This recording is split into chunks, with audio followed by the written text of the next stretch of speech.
Fellow Americans, tonight I am speaking to you because there is a growing humanitarian and security crisis at our southern border. Every day, Customs and Border Patrol agents encounter thousands of illegal immigrants trying to enter our country. We are out of space to hold them, and we have no way to promptly return them back home to their country. America proudly welcomes millions of lawful immigrants who enrich our society and contribute to our nation.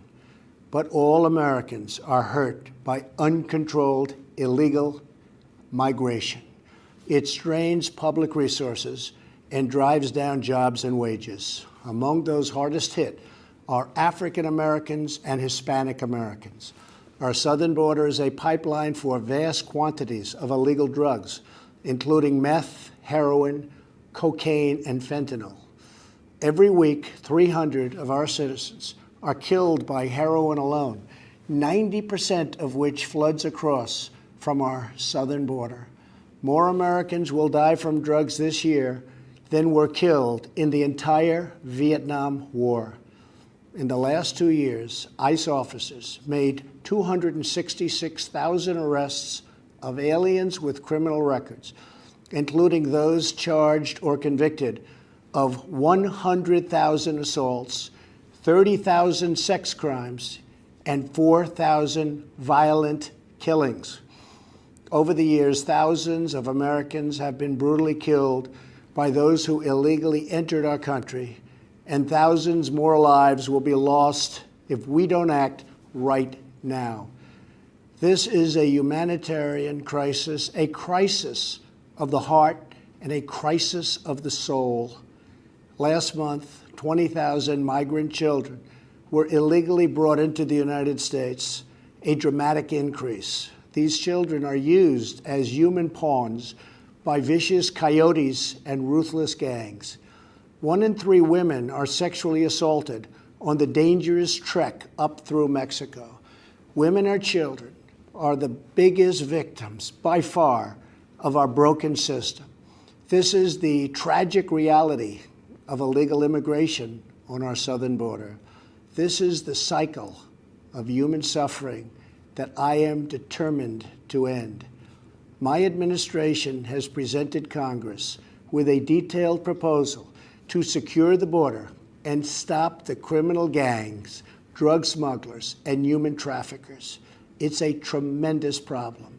Our proposal was developed by law enforcement professionals and border agents at the Department of Homeland Security.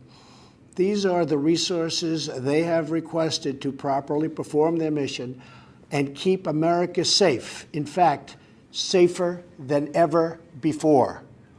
The proposal from Homeland Security includes cutting-edge technology for detecting drugs, weapons, illegal contraband, and many other things.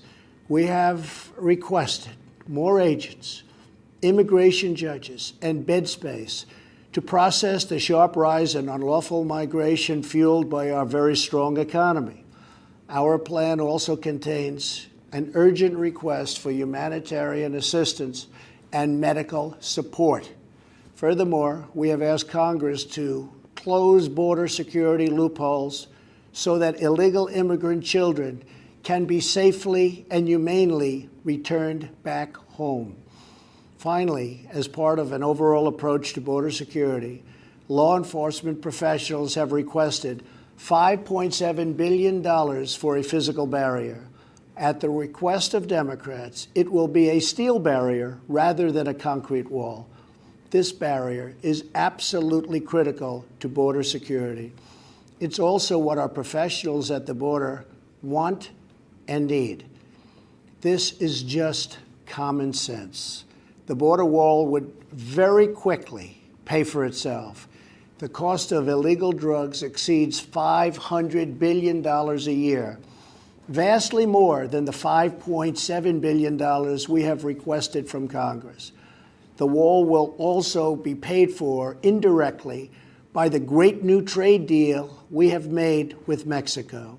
Senator Chuck Schumer, who you will be hearing from later tonight, has repeatedly supported a physical barrier in the past along with many other Democrats. They changed their mind only after I was elected president.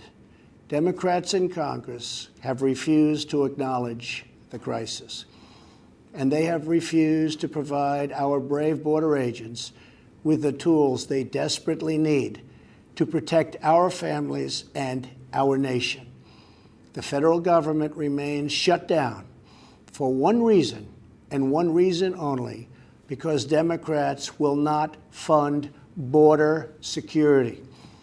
My administration is doing everything in our power to help those impacted by the situation.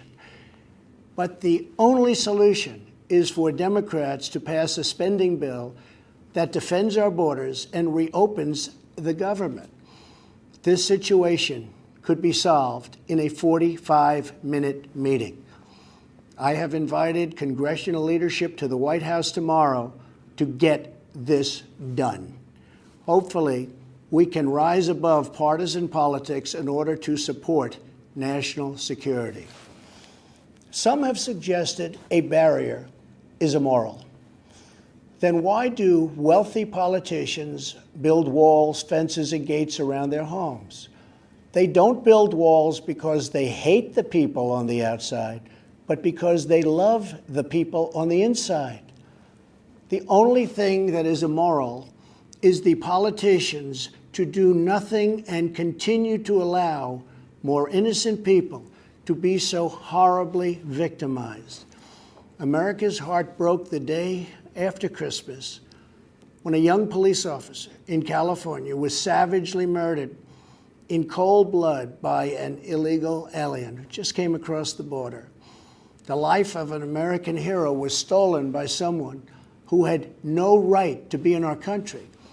Day after day, precious lives are cut short by those who have violated our borders. In California, an Air Force veteran was raped, murdered, and beaten to death with a hammer by an illegal alien with a long criminal history. In Georgia, an illegal alien was recently charged with murder for killing, beheading, and dismembering his neighbor. In Maryland, MS-13 gang members who arrived in the United States as unaccompanied minors were arrested and charged last year after viciously stabbing and beating a 16-year-old girl.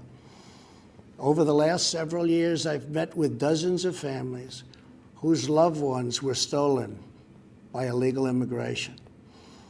I've held the hands of the weeping mothers and embraced the grief-stricken fathers. So sad, so terrible. I will never forget the pain in their eyes, the tremble in their voices, and the sadness gripping their souls. How much more American blood must we shed before Congress does its job? To those who refuse to compromise in the name of border security, I would ask, imagine if it was your child, your husband, or your wife whose life was so cruelly shattered and totally broken. To every member of Congress, pass a bill that ends this crisis. To every citizen, call Congress and tell them to finally, after all of these decades, secure our border. This is a choice between right and wrong, justice and injustice. This is about whether we fulfill our sacred duty to the American citizens we serve. When I took the oath of office, I swore to protect our country, and that is what I will always do. So help me God. Thank you and good night.